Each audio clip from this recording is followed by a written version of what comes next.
नमस्कार, आप देख रहे हैं न्यूज फॉर नेशन और मैं हूं आपके साथ शिप्रा झा। बिहार विधानसभा चुनाव को लेकर इलेक्शन कमीशन की तरफ से नई गाइडलाइन जारी कर दी गई है। कोरोना के मद्देनजर ये पूरी गाइडलाइन बनाई गई है, जिसमें जो उम्मीदवार होंगे वो जब चुनावी मैदान में जाएंगे तो उन्हें क्या कुछ नियम कानून बरतना होगा और मतदाता के लिए भी कुछ नियम बनाए गए हैं। जहां एक तरफ इस फैसले का सत्ता पक्ष की तरफ से स्वागत किया जा रहा है, तो वहीं दूसरी तरफ विपक्ष अब भी उसी बात पर अड़ा हुआ है कि बिहार में परिस्थिति सही नहीं है, इसलिए विधानसभा का चुनाव अभी टाल देना चाहिए।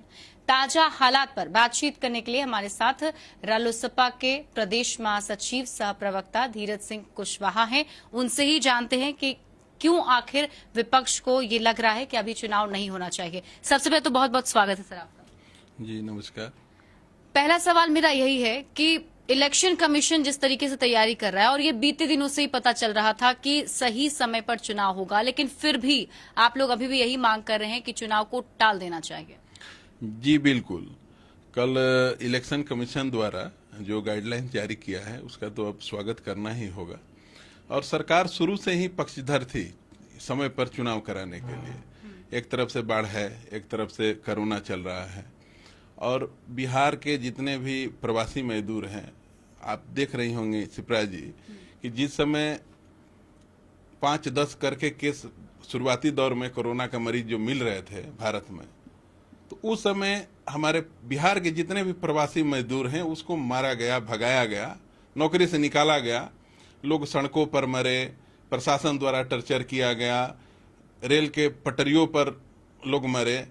तो इससे बिहार में जितने भी प्रवासी मजदूर हैं वापस आए, बॉर्डर पे ही रोक दिया गया। सरकार द्वारा झूठा दावा किया गया कि उसको बिहार में काम दिया जाएगा, हर एक जिलों में काम दिया जाएगा। तो ये सब जो है सरकार अपना दुर्गति खुद करा रही है। सरकार तो जाना तय है, लेकिन हम लोग यही चाहेंगे कि सरकार जाए लेकिन दुर्गति करा के न जाए। मतलब साफ है कि अभी भी आप लोग ये मांगे, लेकिन फिर भी अब तो जिस तरीके से तैयारी हो रही है और राजनीतिक रैली भी अब करने की इनफैक्ट उम्मीद बता दी गई है कि ये भी बताया गया है कि इलेक्शन कमीशन ने बताया कि जो उम्मीदवार जाएंगे डोर टू डोर कैंपेनिंग करेंगे, सभा भी कर सकते हैं, लेकिन मास्क पहनना होगा, सोशल डिस्टेंसिंग मेंटेन करना होगा। अब तो तैयारी आप लोग की कैसी होगी? जी बिल्कुल सही आप कह रहे हैं, लेकिन हम लोग क्षेत्र में घूम रहे हैं, सत्ता पक्ष के जितने भी नेता हैं अभी से भी उल्लंघन कर रहे हैं। और जो भी गाइडलाइंस सरकार द्वारा दिया जा रहा है, जो भी कानून लादा जा रहा है, विपक्ष पर है क्यों? ये मेरा सवाल है कि जो भी सरकार कर रही है ये केवल विपक्ष के लिए है। अभी कुछ दिन पहले हम लोगों ने एक पंचायत स्तरीय 20-25 लोगों का हमने बैठक किया था और हमारे राष्ट्रीय अध्यक्ष श्री उपेंद्र कुशवाहा जी गए हुए थे। 119 लोगों पर FIR कर दिया गया। और अभी क्षेत्र में जाकर देखिए कि जो भी सत्ता पक्ष के नेता हैं वो जाकर 50-50, 100-100 लोगों को लेकर घूम रहे हैं। क्या उन लोगों के लिए कोई कानून नहीं है? सरकार केवल विपक्ष के लिए कानून का जो भी दांव पेचे खेल रही है और अपने लिए अपना सब नाकामी छिपा रही है। बिल्कुल, विपक्ष की तरफ से कहा जा रहा है कि अभी नहीं होना चाहिए चुनाव, लेकिन सरकार जो है इसको इस तरीके से पेश करती है और ये उदाहरण पेश करती है कि अमेरिका में चुनाव हो रहे हैं, श्रीलंका में हो रहे हैं, तो फिर बिहार में क्यों नहीं हो सकता है? अमेरिका बाढ़ में डूबा हुआ नहीं है। बिहार के 16-17 जिले जो हैं बाढ़ में डूबे हुए हैं और उसमें सबसे ज्यादा प्रभावित हमारे मजदूर जो हैं भाई वो है। और सरकार जो है केवल आंकड़ों का खेल खेल रही है। अब चुनाव तो समय पर कराना ही था माननीय नीतीश कुमार जी को, लेकिन केवल आंकड़ों का खेल खेल रही है। तो आंकड़ों का खेल खेलने से कुछ होगा नहीं। और रही बात चुनाव की, तो जब तक बताइए कि गांव घर में मजदूर भाई जितने लोग हैं उन लोगों के पास एंड्रॉयड मोबाइल है क्या? 70% लोगों के पास एंड्रॉयड मोबाइल नहीं है।